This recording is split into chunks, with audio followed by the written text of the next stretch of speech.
Hermanos, muy buenas tardes. Tengo aquí las 6 de la tarde con 0 minutos desde el sur de California. Y bueno, hoy día el tema es un tema teológico. Tiene que ver con la teología reformada. Para los amigos, hermanos que no conocen la teología reformada y quisieran conocer, bueno, hoy es una gran oportunidad. Y para los hermanos que son reformados en fe, en liturgia, bueno, esto les va a ayudar también. Bueno, ¿qué es teología reformada? ¿Qué es teología del pacto? ¿Por qué se conoce? ¿De dónde es? ¿Qué enseña? Para muchos es nuevo. Dentro del evangelicalismo no hay eso. No se enseña porque desde sus inicios evangelicalismo en los Estados Unidos, de donde nace, se separa de la teología reformada por muchas razones. Entonces, vamos a ver hoy día. Introducción. La teología del pacto es la estructura de toda la revelación bíblica. Eso es algo que se tiene que entender. ¿Ok? La teología del pacto es la estructura de toda la revelación bíblica. La forma de los pactos que se revelan en la escritura, ¿no? Eh, está, diríamos, dentro del contexto del mundo antiguo del Oriente, ¿no? Y debe ser entendido en ese contexto, porque de otra forma no se va a entender. Sí, por ejemplo, cuando nosotros abrimos la Biblia, ¿no? Cuando tenemos aquí la Biblia con nosotros, cuando abrimos la Biblia, uno lo lee, claro, digamos, en este caso, lenguaje español, pero usted sabe que la Biblia no fue escrita en español. Estas son traducciones. Siempre tiene que tener en mente. La mayoría de evangélicos, ¿no? O los que no son católicos utilizan la Reina Valera, en la gran mayoría. Pero tiene que entender que Dios no inspiró los 66 libros en el idioma español, moderno, peor todavía. Tiene que entender que fue escrito en el idioma hebreo paleolítico y algunas partes en arameo. Luego en el griego koiné del primer siglo. Hay diferentes clases de griego, pero el griego koiné viene a ser, diríamos, como el español popular, ¿no? El español popular que habla el pueblo, diríamos así, es el griego koiné. Am, entonces, desde ese punto de vista tenemos que verlo porque el mundo del Antiguo Testamento, el mundo del Nuevo Testamento está en las Escrituras en los idiomas originales. Por eso que muchos a veces uno no entiende, uno dice, pero no entiendo por qué. Porque originalmente no fue escrito para nosotros. Por ejemplo, cuando Pablo escribe su carta, ¿a quién le escribe? A Timoteo. No dice a los hispanos en el siglo XXI, dice a Timoteo específicamente. Y esa carta de Timoteo no es a Tito, porque después escribe una carta a Tito y no lo escribe a nosotros. Ahora, ¿qué quiere decir eso? Quiere decir entonces, ya que fue escrito, digamos, a Timoteo, ya que fue escrito a Tito, no hay nada para nosotros. Bueno, eso sería una deducción también errónea, porque aunque fue escrito originalmente para estos personajes o para algunas iglesias, ya que el mensaje del cristianismo fue para la iglesia local de ese entonces, hay principios, ¿no? Que se pueden aplicar no solamente a ellos o limitados a ellos, sino también a la iglesia durante todo el tiempo de su existencia hasta ahora. ¿Ok? Hay que entender eso. Pero para entenderlo, el contexto, cuando usted abre su Biblia, lo primero que tiene que hacer, si está en el Nuevo Testamento, esto fue escrito en griego. Esta es una traducción. Y como ustedes saben, existe cantidad de traducciones, ¿no? En el idioma español. Está, por ejemplo, la Reina Valera entre evangélicos, la más conocida de todas, pero también existe, digamos, la nueva Biblia de las Américas, la Biblia de las Américas, la nueva versión internacional, un montón de versiones. Gracias a Dios por el milagro de la Internet, porque usted puede poner, digamos, aquí, por ejemplo, ¿no? Tengo la Internet, ¿no? Puedo poner, a ver, un ejemplo solamente, Juan 1.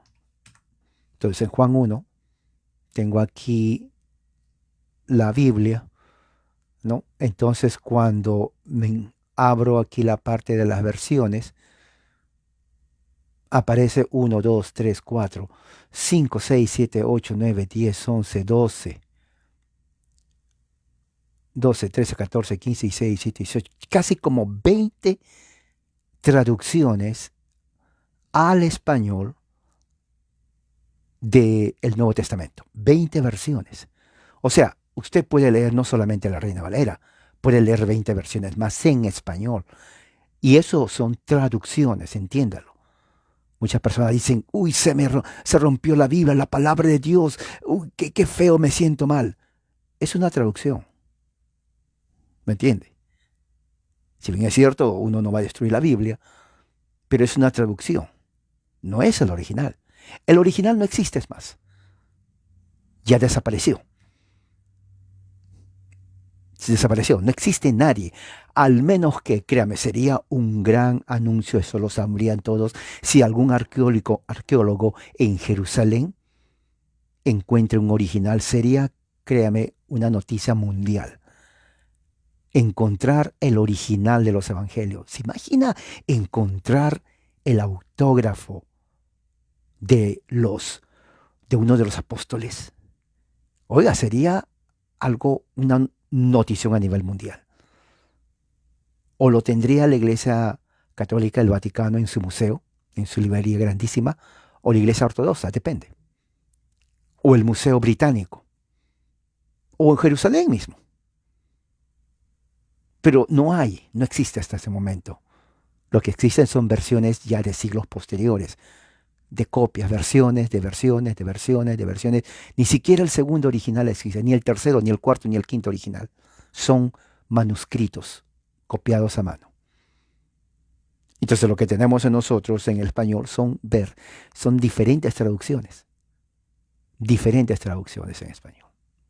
Esto es muy importante tener en cuenta entonces cuando leemos la Biblia. ¿Qué más?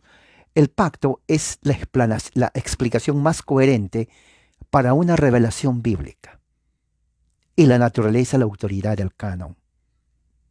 Eso es el pacto. Y es verdad, porque desde Génesis hasta el último libro de Revelaciones, que en griego se llama Apocalipsis, de donde viene la transliteración en español, Apocalipsis, que no es español, es griego, pero que significa revelar algo que está escondido. El pacto corre por todas las escrituras, en todos los libros del hebreo y también en todos los escritos del griego. Jesús, cuando dio sus enseñanzas, lo hizo con una mentalidad pactual, para que entienda. ¿Ok? De ahora en adelante, cuando usted abra el Nuevo Testamento, piense pactual. Y vamos a hablar eso acerca en un momento. ¿Cuál es el aspecto teológico, histórico? Bueno, el pacto, la teología del pacto, parte o es sinónimo de teología reformada, ¿no? Y se habla teología del pacto porque habla de la expresión redentiva durante la historia, ¿no?, de la teología dogmática. ¿Qué quiere decir eso? Quiere decir de que cuando Dios se revela o crea a Adán, ¿no?, hace un pacto con Adán, antes y después de la caída. Cuando Dios se revela a Abraham, inclusive a Noé, hace 2 pactos con Noé. Génesis 6, Génesis 9. Cuando Dios llama a Abraham, hace pactos con Abraham. Génesis 12, Génesis 13, Génesis 15, Génesis 17. Es muy importante eso que tenga en cuenta. Porque especialmente Génesis 17 es la base de lo que Pablo usa justamente para, dentro de ese contexto pactual, es nuestra fe en Jesucristo. Fíjese, ¿ok?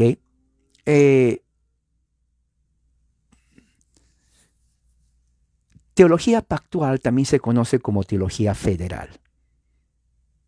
¿Cómo es eso? Teología federal viene del latín fedus, que significa teología de encabezamiento. ¿Ok? Toda la teología, diríamos, del pacto, tiene un principio teológico. Entonces también se conoce como teología federal. ¿Ok? La teología reformada, entonces se conoce también como teología del pacto. Cuando se habla de teología reformada, se está hablando de la teología del pacto. ¿Ok? Y enseña 3 pactos. El pacto de la redención, que en latín se llama pactum salutis. El pacto de obras, que también se llama fodos operum. Y el pacto de gracia, que es fodus gratiae. Son 3 pactos principales que la teología reformada clásica enseña. Teología reformada o teología del pacto. ¿Ok? El pacto de redención, el pacto de obras y el pacto de gracia. Quiero que me sigan, esto es teología reformada. Si usted ya lo sabe, magnífico. Si usted no sabe y quiere aprender, bueno, preste atención. ¿Cuál es el contexto exegético bíblico de esto? Empezando, el Dios de la Biblia se relaciona con todas sus criaturas de una forma pactual. Desde la eternidad, en el pacto salutis, en la creación, en el pacto de obras, y en la providencia, el pacto de la preservación, y también en la redención, que es el pacto de gracia. En el libro de Oseas, por ejemplo, 6:7 dice, hay un texto que habla acerca de una frase, lo voy a poner aquí, libro de Oseas 6:7. Vamos a ver, Oseas capítulo 6. Aquí está. Muy bien. Dice así, mas ellos, cual Adán, o sea, igual que Adán, traspasaron el pacto, así como Adán quebró el pacto, allí prevaricaron contra mí. O sea, lo que da a entender aquí es que Adán violó el pacto que Dios había hecho con él. Entonces se está hablando ya de una conciencia, de un pacto de obras prelapsariano. O sea, el pacto de obras prelapsariano implica un pacto antes de la caída de Adán. El apóstol Pablo, por ejemplo, también presupone la existencia de un pacto prelapsariano de obras en pasajes como Romanos 2:13, donde dice, porque no son los oidores de la ley los que son justos delante de Dios, pero son los hacedores de la ley que serán justificados. Ahora, bien interesante, porque aquí dice que los justificados son los que cumplen la ley, no los oidores de la ley. Entonces, para que uno sea justificado ante Dios, Pablo dice que hay que cumplir la ley. Eso está haciendo una reminiscencia y apuntando a un periodo prelapsariano en donde el pacto de obras era la condición para ser justificado. ¿Ok? Esto es muy importante que se tenga en cuenta. Entonces, cuando Dios excomunica a Adán y a Eva del paraíso porque desobedecieron a Dios, entonces ellos los alejan del árbol de la vida. Eso está en Génesis 3, 22, 24, ¿no? Tal alejamiento o expulsión confirma que el pacto prelapsariano tenía una naturaleza de probación o de examinación, en el cual ellos tenían que cumplir y obedecer a Dios. De lo contrario, entonces antes de la etapa prelapsariano, entonces ellos estaban en la capacidad de poder obtener la vida eterna a través del cumplimiento total del mandato de Dios. Pero sabemos que de acuerdo a Génesis capítulo 3, ellos desobedecen. Tanto la mujer como el hombre, ¿no?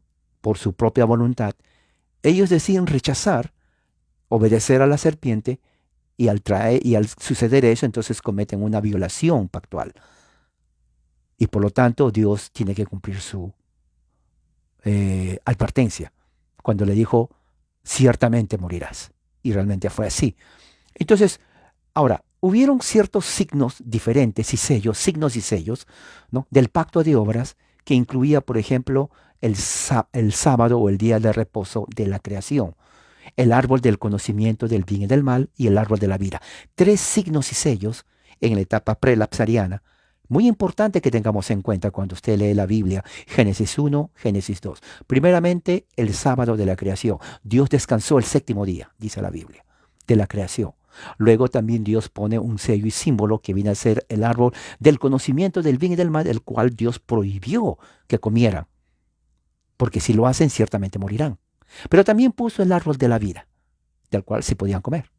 Entonces, la primera promesa del Evangelio que sucede, si alguien le pregunta cuál es la primera promesa, está en Génesis 3:15, porque allí se anuncia entonces el pacto de gracia, o sea, la redención de los electos a través de un mediador. Y esto es prácticamente la teología. Dice, yo pondré enemistad entre tú y la mujer, y entre tu semilla y la semilla de la mujer. Ahora, ¿a quién le está hablando? Dios está hablando a la serpiente. Dios está hablando a la serpiente. Le dice, yo voy a poner enemistad entre tú y la mujer, entre tu simiente y la simiente de la mujer. Cuando está hablando eso se conoce dentro de la teología del pacto como la primera promesa protoevangelio. Proto, del griego antes, ¿no? O primero, protoevangelio. Entonces estamos viendo ahí que ese es el primer pacto en donde se hace la primera promesa del pacto de gracia. ¿Qué significa pacto de gracia? Que va a haber una redención, una liberación a través de un mediador solamente para los electos. Esto es algo muy importante que hay que tener en cuenta. ¿Ok? Ahora, el pacto de gracia viene a ser una historia histórica progresiva, ¿no? De la gracia de Dios. O sea, ¿qué quiere decir eso? De la administración del Evangelio en la historia de la redención. El Evangelio desde el principio siempre se ha predicado. O sea, la predicación empieza cuando Jesús viene. Ya se estaba predicando, se estaba poniendo, ¿no? El pacto de gracia en diferentes administraciones durante todo el tiempo histórico, ¿ok? De la administración del Evangelio, en toda la historia de la redención. La historia de la redención viene a ser la historia de cómo Dios se relaciona con sus criaturas, ¿no? El primer pacto post-lapsariano, entonces vamos a ver qué es el pacto noánico, que está en Génesis 6, 17 y 19, y voy a leerlo. Está en Génesis 6, 17 y 19. Ese es el primer pacto post-lapsariano. Bueno, y está aquí. Aquí está. Génesis 6. ¿Dónde está? Ok.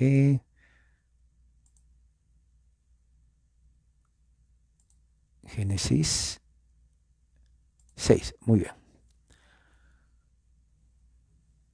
Dice así la Biblia. Una ventana harás al arca y la acabarás a un codo de elevación por la parte de arriba, y pondrás la puerta del arca a su lado y la harás piso bajo. Y he aquí que yo traigo, dice aquí, un diluvio de agua sobre la tierra para destruir toda carne que haya espíritu de vida debajo del cielo, todo lo que hay en la tierra, dice. Pero dice el 18, dice el 18, más estableceré mi pacto contigo. El primer pacto con Noé, poslapsariano. Estableceré mi pacto contigo y tú vas a entrar al arca, tú, tus hijos, tu mujer y las mujeres de tus hijos contigo. ¿Por qué es importante este pacto? Porque dentro del concepto hebreo, el pacto no es individual. El pacto, aunque es individual en el sentido de persona, es colectivo porque implica a la familia.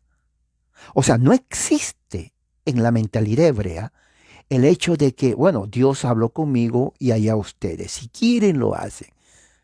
Usen su libre albedrío. A ver, Sara. Sara significa princesa. Abraham le decía a su esposa princesa porque Sara significa princesa. A ver, princesa, le decía. Claro, a Sara le gustaba que le digan princesa. Le dice, ¿no? ¿Quieres tú también ser parte? No le preguntó. Simplemente está en el pacto. A los hijos no le iban a decir, a ver, esta criatura que crezca, le vamos a hacer, ¿no?, el llamado que levante la mano. Tampoco existía. Eso es invención evangélica de hace unos 100 años más o menos. Pero realmente, durante toda la Biblia, es toda la familia que entra en el pacto. Recuerden. Luego, después de eso, ¿qué pasa? Bueno, vamos a seguir.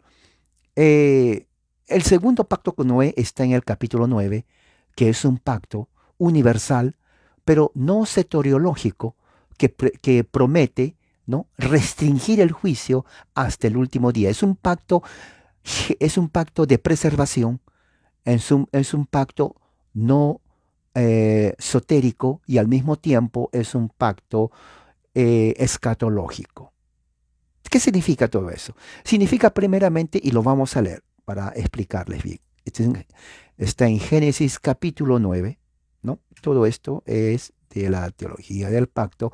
8:17, interesante, porque aquí dice así: habló Dios con Noé a sus hijos diciendo, he aquí yo establezco mi pacto con vosotros. Otra vez, este es el segundo pacto, ¿ok? Y con vuestros descendientes, ¿se dan cuenta? Con los descendientes. No es para él solo, la familia, los hijos, después de ustedes. O sea, es un pacto permanente. No termina con Noé, sigue ese pacto. Muere Noé, siguen sus hijos. Mueren sus hijos, siguen sus nietos. Mueren sus nietos, sigue así permanentemente. Y dice, y con todo ser viviente que está con ustedes. O sea, aves, animales y toda la bestia. Este es el pacto con la naturaleza, con la creación.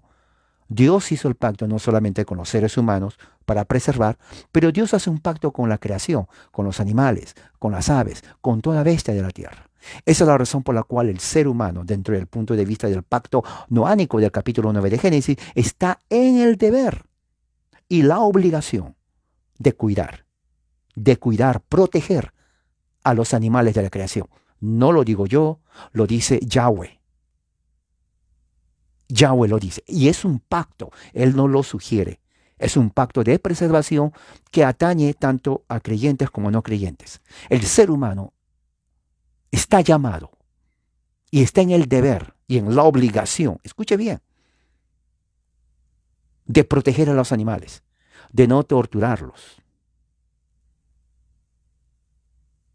Lo voy a repetir otra vez, de no torturarlos, de no torturarlos, de no torturarlos. No tiene nada que ver con el movimiento marxista animalista que ellos dicen cuidar.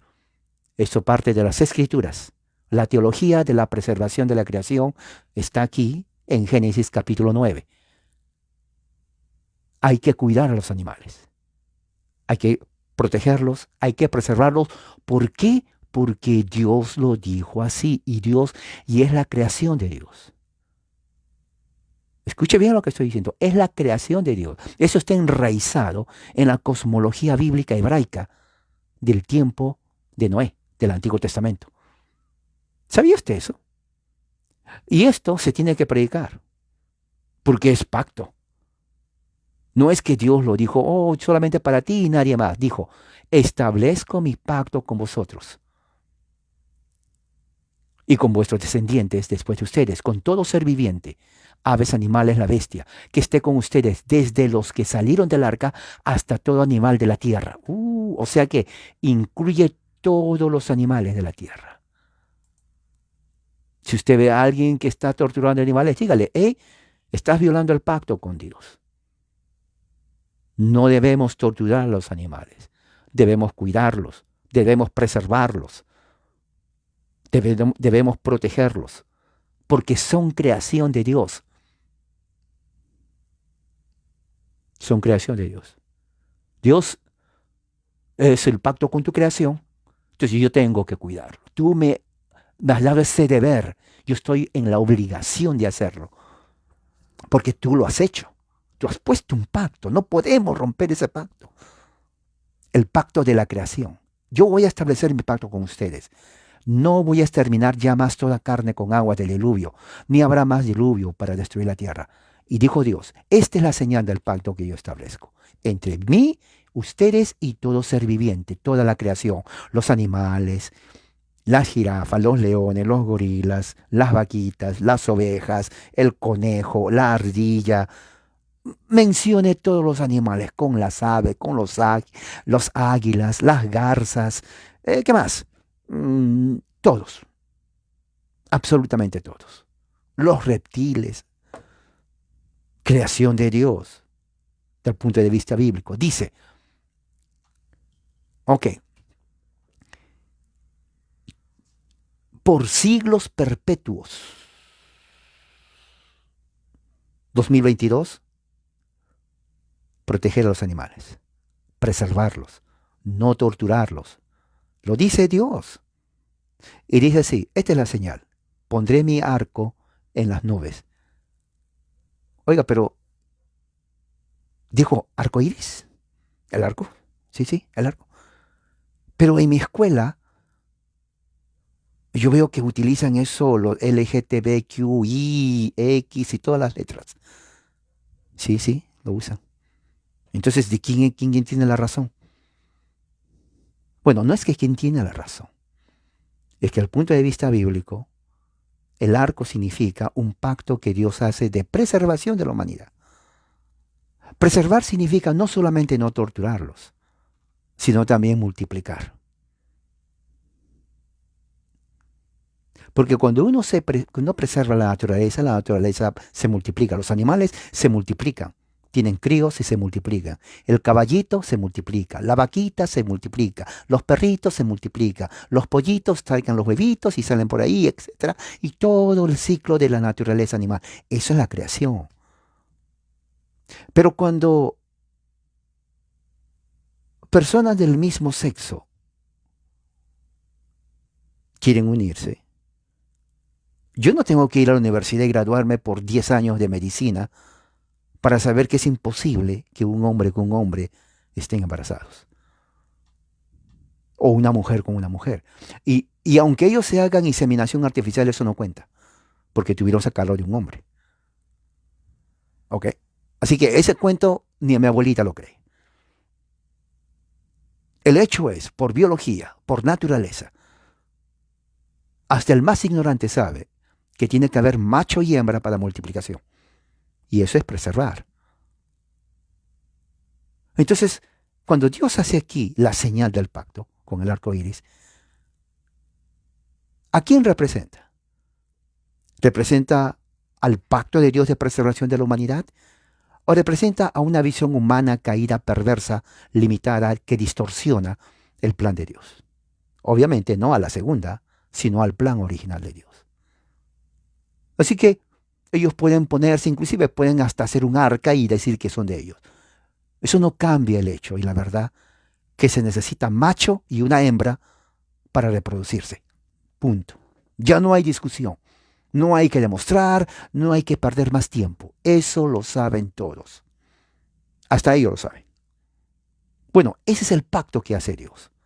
El pacto de preservación que incluye hombres y que incluye también animales. ¿Qué más? Bueno, entonces, ¿qué es lo que sucede? El pacto abrámico después de eso también se renueva, ¿no? Al mismo tiempo, ya con una promesa pactual dentro del contexto post-lapsariano que se hace con Abraham. Y eso está en Génesis 3, del 15 al 17, cuando Dios le dice, yo voy a poner mi enemistad entre tú y la simiente de la mujer, entre tú y la mujer, refiriéndose a Jesucristo. La serpiente figurativamente le va a herir en el calcañar, pero Jesús, la semilla de la mujer, le va a aplastar figurativamente la cabeza a la serpiente. O sea, el evangelio, protoevangelio. Dentro de la historia de la redención, el pacto de gracia se renueva en Abraham. Así que Él es el Padre de todos los que creen. Eso está en Romanos 4:11. Romanos 4:11 dice, Él recibió el signo de la circuncisión, Abraham, como sello de la justicia que Él tendría por la fe mientras que Él estaba incircunciso. ¿Me entiende? El propósito era hacer de Él el Padre de todos los que creen sin que sean circuncidados.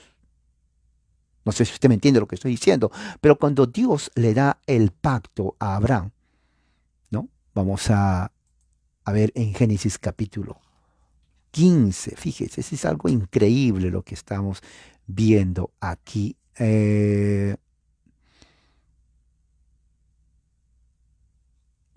Vamos al 17. Es 17, este es el pacto. Dice, Abraham era de 99 años cuando Jehová le aparece, le dice, yo soy el Dios Todopoderoso, el Shaddai, ¿no? El preservador de la vida. Eso le significa Shaddai, preservador, el Todopoderoso, el sustentador, ¿no? Anda delante de mí y sé perfecto. Yo pondré mi pacto, otra vez, fíjese, mi pacto entre mí y ti. Y te multiplicaré en gran manera. Fíjese, lo mismo que Dios le dijo a Abraham. A Adán, multiplícate. Entonces Abraham se postró sobre su rostro y habló con él diciendo, he aquí mi pacto es contigo, Abraham, y serás padre de muchedumbre de gentes. No se llamará tu nombre Abraham, ahora tu nombre lo voy a cambiar. Ahora se va a llamar Abraham, no Abraham. ¿Por qué? Porque Abraham significa padre de una gran multitud. Esa es la promesa pacto que Dios hace con Abraham. Porque yo te he puesto por padre de muchedumbre de gentes y te multiplicaré en gran manera. Mire la promesa que le hace Dios a Abraham. Y haré de ti van a salir naciones de ti, reyes van a salir de ti. Yo voy a establecer mi pacto entre mí y ti. Pero aquí dice otra cosa, versículo 7. Y tu descendencia, plural. Pablo entiende que esa descendencia, que es singular, se refiere a Cristo. Es algo muy interesante a la teología del pacto. Después de ti en tus generaciones, por pacto perpetuo. Por favor, si usted tiene su Biblia a la mano, puede utilizar sus marcadores. Yo tengo aquí varios. Me gusta el amarillo, aquí está el naranja. Entonces usted puede subrayar. Subraye donde dice el versículo 7, todo el versículo 7. Es más, el 8 también, porque son principales. Dice, Dios hace el pacto con Abraham y su descendencia, que es Cristo. Después de ti y sus generaciones, pacto perpetuo. La naturaleza del pacto no era temporal, era perpetuo. Repita, perpetuo. Perpetuo. ¿Qué es perpetuo? Hay un nombre. Mi mamá tenía una amiga que se llamaba Perpetua, pero no me refiero al nombre, sino perpetuo de para siempre, ¿no? Para siempre. Para ser tu Dios y el de tu descendencia después de ti. Entonces, la frase pactual es: Dios es el Dios de aquellos con quien Él hace pacto. Con aquellos que Dios no hace pacto, Él no es Dios de ellos. Eso es lo que está diciendo. Por eso dice, yo seré tu Dios, porque yo hago pacto contigo y con tu descendencia para siempre. De nadie más. Yo no voy a hacer pacto con el cananeo, con el fereceo, con el jerjeseo y todos los seos. No, con nadie. Yo hago pacto contigo y con tu descendencia. Y eso va a ser para siempre. Se acabó. No me digas nada, Abraham, porque es pacto que yo hago contigo. Y dice así, y te daré a ti y a tu descendencia, después de ti, la tierra en que moras. Toda la tierra de Canaán en su heredad perpetua, seré el Dios de ellos. Aquí está el pacto. Dios va a ser el Dios no de los cananeos, no de los fereceos, no de los jerjeseos, va a ser el Dios de Abraham. Y dice así, Dios de nuevo le dijo, en cuanto a ti, guardarás mi pacto tú y tu descendencia después de ti por generaciones. Fíjate, es un pacto perpetuo. Este es mi pacto. Todo esto es fabuloso. Que vas a guardar entre mí y ustedes. Tu descendencia después de ti. Aquí está el pacto. Subraya. Yo quiero que subraye. Será circuncidado todo varón de entre ustedes. Primer pacto. ¿Ok? 2. Será circuncidado la carne de vuestro prepucio. Aquí le dice específicamente qué significa eso. El prepucio. Será entonces cuando se quite el prepucio del varón, eso es señal del pacto entre mí y vosotros. Eso significaba, por ejemplo, si alguien quería saber si un varón estaba en el pacto de Dios, ellos simplemente tenían que enseñar sus partes íntimas y ver si ya estaba circuncidado. Así era, literalmente. Claro, hoy día uno no va a ir haciendo eso. Oh, mira, yo soy del pacto. Pero antes era diferente. Entonces le decía, ¿tú eres del pacto o no? Bueno, sí, enséñame. Y sí, le enseñaba. Y tenían que ver el corte alrededor del pene. Si no estaba cortado, no era del pacto. Pero si estaba cortado el prepucio, es del pacto. ¿Por qué? Y aquí dice la razón por la cual. A la edad de 8 días será circuncidado. Chiquito. 8 días de nacido. 1 semana y 1 día. No de que pobrecito, es un angelito, va a llorar. ¿Cómo son tan malos? Si mira, acaba de nacer 8 días, no merece un angelito, mira cómo se sonríe. No, no existía eso en ese momento. Bueno, sí, le daban cariño, pero eso no es la justificación para no circuncidarlo. Nace en la casa de Abraham, hay que circuncidarlo. ¿Es varón? Es macho. Muy bien. ¿Cuántos días tiene? Hoy día cumple 8 días. A circuncidarlo. ¿De veras? Pero no es tan temprano. No. Mañana que es 9 será muy tarde. Hay que hacerlo ahora. ¿Y usted qué edad tiene? Oh, pues yo no quiero decir mi edad. Bueno, si no está circuncidado, usted también. Pero yo sí, usted también, si quiere estar en el pacto, circuncidar. Pero de veras, así es lo que dice Yahweh. Sí, así dice Yahweh. A mí me lo dijo, dice Abraham. Y dice aquí, también los esclavos. Pero yo soy, ¿eres mi esclavo? ¿Estás en mi casa? Sí. Yo te compré. Sí. Pero yo no, no importa que tú creas o no. Tú te vas a circuncidar porque perteneces a mi casa. En mi casa, la casa de Abraham, que yo soy Abraham, Dios dijo que todos los de mi casa, los que nacen en mi casa, varones se circuncidan. ¿Tienes hijos? Pero ¿tienes hijos? Sí, tengo tres. Ellos también se van a circuncidar. Pero van a llorar, se van a circuncidar. Así era el pacto. Todo aquel que estaba en la casa de Abraham y nacía se circuncidaba. No existía, voy a dejar que crezca, le voy a preguntar si quiere aceptar, levantar la mano, como enseñan los evangélicos. No, no, eso es invento evangélico. Eso no es parte de la cultura hebrea. Eso enseñaron aquí en Latinoamérica cuando entraron los evangélicos de Estados Unidos. Pero eso no enseña la Biblia. ¿Ok? Entonces hay que volver a las raíces que enseña la Biblia. Punto. Olvídese de lo que le enseñaron las sectas evangélicas de Estados Unidos. Porque ellos no son reformados. ¿Ok? Muy bien. A la edad de 8 días será circuncidado todo varón entre ustedes por vuestras generaciones, el nacido en casa, el comprado por dinero. Debe ser circuncidado el nacido en tu casa y el comprado por dinero. Estarán en mi pacto por vuestra carne, por pacto perpetuo. Mire, versículo 13.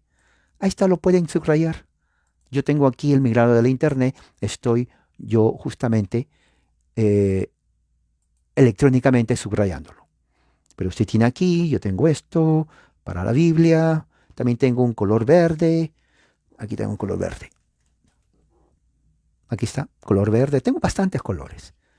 Bueno, entonces depende. Me gusta más el amarillo porque resalta, no cubre las letras. Porque a veces si pongo esto es muy fuerte, aunque es resplandeciente y a veces es difícil de leerlo. Ese también está bueno para resaltar un poco. O ese también, generalmente el amarillo. Pero en fin, entonces, ¿qué es lo que sucede? El varón incircunciso que no hubiere circuncidado en la carne, o sea, que dicen, no, disculpa, pero a mí no me van a cortar nada. Ok, esa persona será cortada del pueblo. Así, Dios no se hace problema. No es que, pero por favor, yo te pido, ¿cómo es posible que me vas a rechazar a mí? No, eso hacen los evangélicos. Pero aquí no. Dios no ruega a nadie. Tampoco dice levanta la mano. Eso no, eso es invento. No, aquí Dios dice, el que no quiera ser circuncidado, fuera del pacto, fuera de mi pueblo, porque ha violado el pacto. Tremendo, ¿eh? Bueno, ese pacto es el pacto abrámico, ¿ok? Entonces, la promesa que Dios le da a Abraham, ¿no? Fue una promesa típica de las bendiciones del nuevo pacto, ¿no? Y al final del estado, o sea, algo escatológico, ¿no? Todos estos fueron justificados bajo Moisés, o todos los que fueron justificados bajo Moisés fueron justificados solamente por gracia a través de la fe en Jesucristo. Muchos me preguntan, hermano, ¿cómo se justificaban antes? Por ejemplo, si Cristo vino según el Nuevo Testamento, en el Antiguo Testamento, ¿cómo eran salvos? ¿Cómo se justificaban? Aquí estaba la respuesta. La teología pactual entendemos así, los reformadores, que dentro de el periodo de la ley de Moisés, todos que fueron justificados solamente por gracia a través de la fe solamente en Cristo solamente.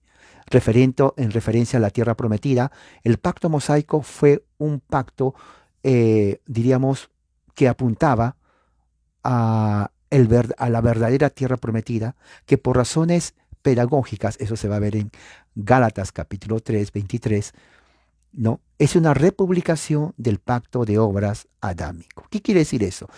Vamos a leer Gálatas 3, 23 al 4 al 7. Entonces voy a leer Gálatas 3, 23. Aquí está. Ok, muy bien. Gálatas 3:23 dice, pero antes de que viniese la fe, estábamos confinados bajo la ley, encerrados para aquella fe que iba a ser revelada. De manera que la ley ha sido nuestro ayo, o nuestro tutor o maestro, para llevarnos a Cristo, a fin de que fuésemos justificados por la fe. Pero venida una vez la fe, ya no estamos bajo la tutoría de la ley, pues todos somos hijos de Dios por la fe en Cristo. Porque todos los que habéis sido bautizados en Cristo, fíjese, de Cristo habíamos sido revestidos. ¿Ok? Ya no hay judío ni griego, ya no hay esclavo ni libre, ya no hay varón ni mujer, porque todos vosotros sois uno en Cristo. Si ustedes son de Cristo, entonces ciertamente son del linaje de Abraham y somos herederos según la promesa. ¿Se acuerda que acabo de decir que todos los que nacen en la casa de Abraham, los varones se tienen que circuncidar? Porque el que no circuncida es fuera del pueblo y ha violado el pacto. Bueno, aquí dice que los que somos de fe somos herederos de Abraham. O sea que nacemos en Abraham. Y como nacemos en Abraham, estamos en su casa. Él es nuestro Padre. Y como en la casa de Abraham Dios dijo, todos deben circuncidarse para ti y tu descendencia, ¿qué es lo que sucede con el que está en la casa de Abraham creyente en Cristo? Bueno, es también circuncidado. Ah, disculpe, hermano, ¿cómo dijo usted? Dije circuncidado. Pero circuncidado, o sea, literalmente, esa es una pregunta, no se asuste. Porque Pablo menciona eso en Colosenses. Mira lo que dice en esta parte. Dice, en él, en Cristo, también fuimos circuncidados con la circuncisión no hecha de mano.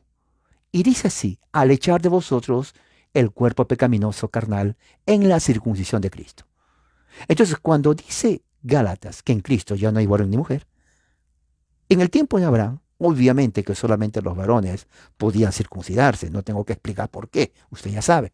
Pero en Cristo, en el nuevo pacto, ya no hay diferencia entre hombre y mujer.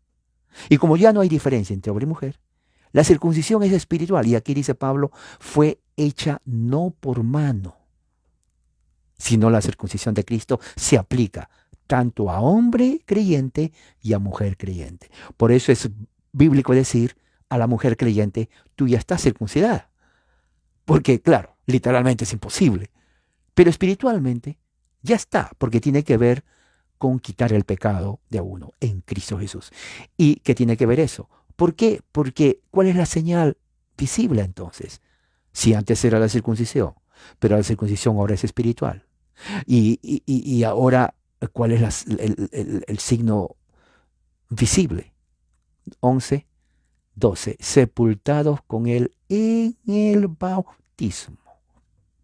O sea, el bautismo reemplaza a la circuncisión, sello y señal. De tal manera que si antes se tenía que circuncidar el papá y luego también los hijos, porque nacieron ahí, y nosotros por fe nacemos en la casa de Abraham y no ha cambiado la promesa, porque es para mí y mi descendencia, ¿qué es lo que va a pasar? Entonces, el padre creyente, entonces tiene un hijo y él también se circuncida. Pero como ya Pablo nos dice que fuéramos circuncidados en el corazón, entonces ya no hay que hacerlo literalmente, porque ya está circuncidado. Entonces tenemos que darle el sello y señal visible, que es el bautismo. Entonces el bautismo no solamente lo hace el que profesa la fe, sino también se aplica a sus hijos. A ver, vengan todos. Y a diferencia de la circuncisión de antes, que era solamente para los varoncitos, ahora el bautismo se aplica también a varoncitos y a hembritas. A ver, varón y hembra. Venga. 3 mujercitas, 10 varoncitos. 13 en total. A ver, en fila. Primero tú, bautismo. En el nombre del Padre, del Hijo y del Espíritu Santo. No hay necesidad de sumergirlo. No hay necesidad. El que quiere lo hace, lo haga. No peca. Pero tampoco peca el que no lo hace. Así que venga el otro y otra vez. En el nombre del Padre, del Hijo y del Espíritu Santo. Entonces, aspersión aquí en la frente y ya. Entonces se bautizan los 13. Entonces, eso es el bautismo dentro del pacto. Entonces, la teología del pacto nos provee la base bíblica teológica, ¿no?, de por qué bautizamos a los infantes. Ahora, con referente a la justificación, la salvación, el pacto mosaico fue una administración del pacto de gracia, porque nadie fue salvo durante el tiempo del pacto de Moisés. Nadie fue salvo por las obras de la ley, sino siempre por gracia. Los israelitas, por ejemplo, se les dio la tierra y lo mantenieron por gracia. Segunda de Corintios 13:23. Mira lo que dice ahí. A ver, dice, a ver, ¿dónde está?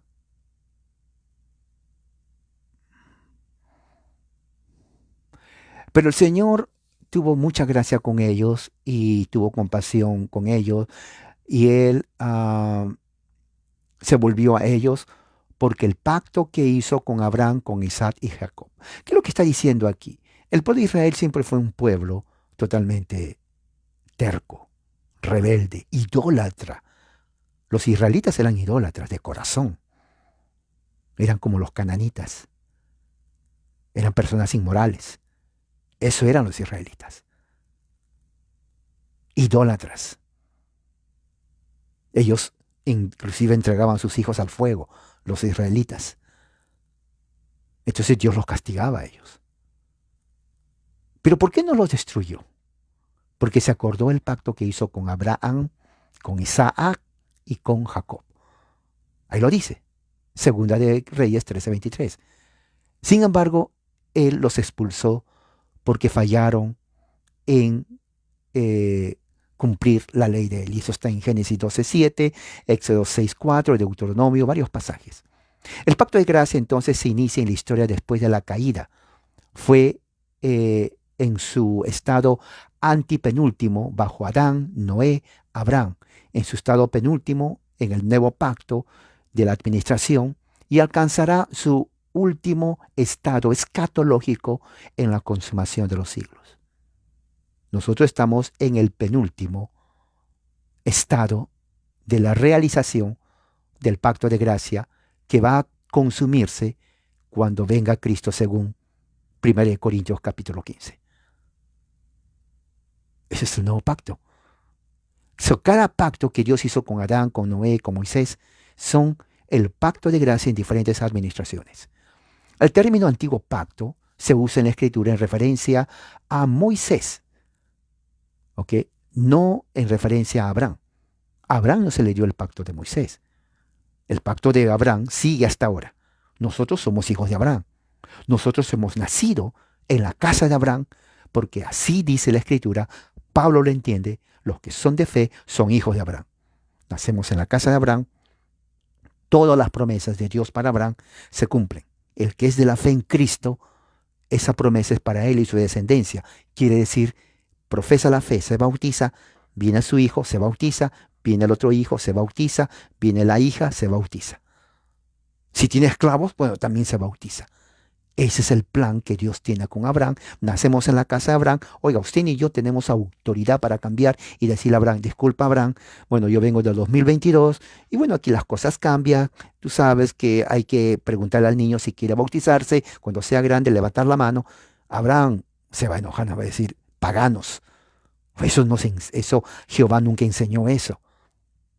Él dice que el pacto es perpetuo para ti y tu descendencia. No dice para ti y pregúntale a tu descendencia que levante la mano si quiere hacerlo cuando tenga libre albedrío. Absolutamente eso es invención evangélica. Pero la Biblia no enseña eso. La Biblia enseña que nacimos en la casa de Abraham y el pacto que Dios hizo con Abraham es para mí, mi descendencia.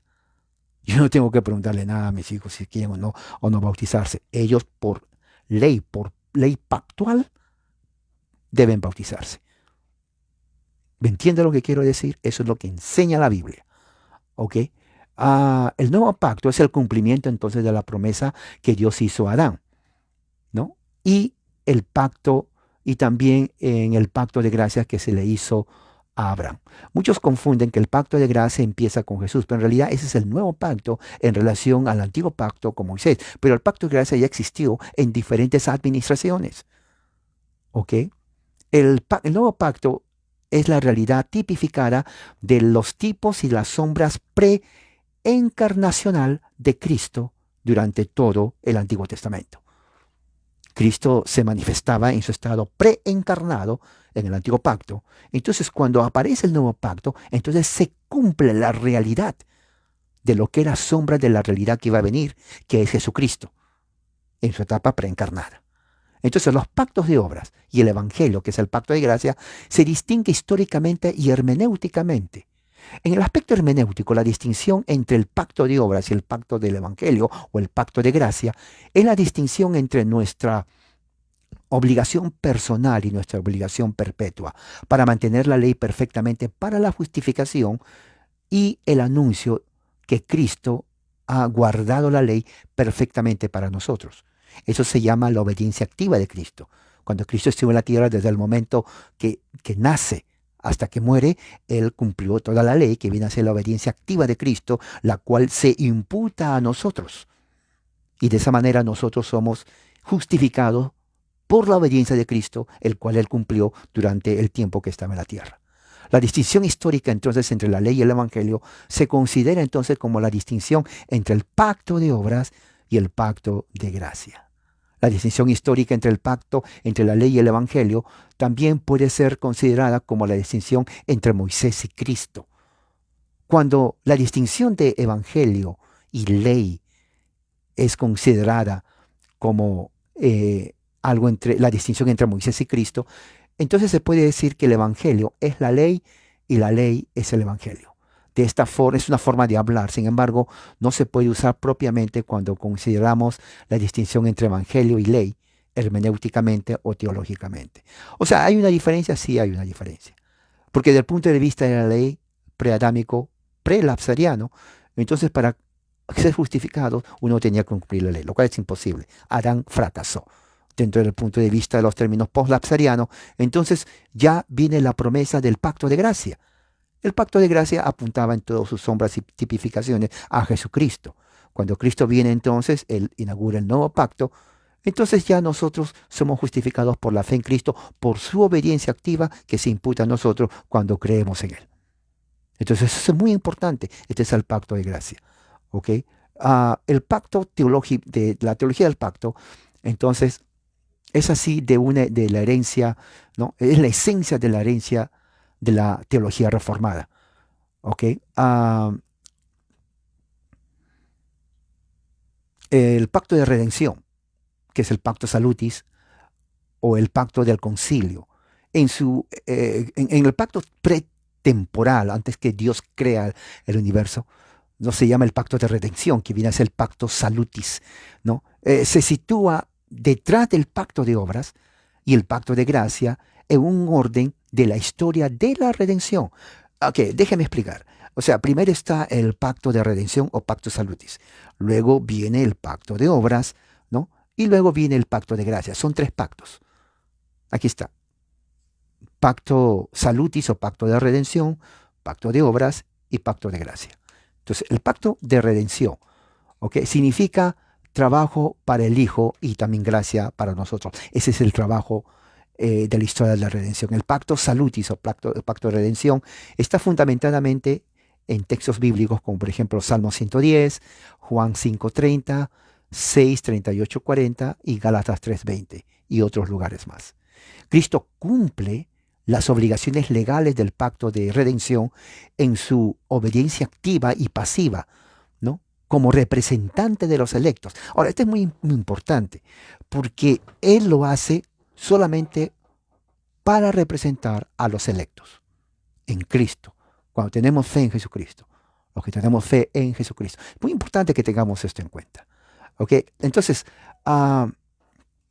el trabajo del Espíritu Santo hace que el pacto de redención se aplique a los creyentes. Pacto de obras.